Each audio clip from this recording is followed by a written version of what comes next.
ఇక్కడ రా ఉన్నాడా తమ్ముడు? అదే మీ తమ్ముడు ఇక్కడే ఉన్నాడు. అల్లుడు తమ్ముడు వద్దు వద్దు. సన్నగా నడుచుకుంటే పోయి మొబైల్ ఆడిపెట్టి వెళ్ళిపో. సరే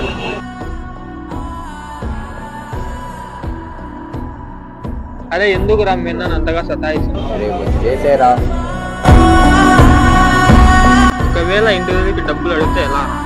అరే ఇంటర్వ్యూకి అమౌంట్ ఎందుకురా? 97% ఉంది నాకు బీటెక్ లో. పర్సెంటేజ్ ఉన్నా కానీ మనీ ఉండాలి రా. తమ్ముడికి డబ్బులు అవసరం. డ్యూటీకి పోదాంపా మనము.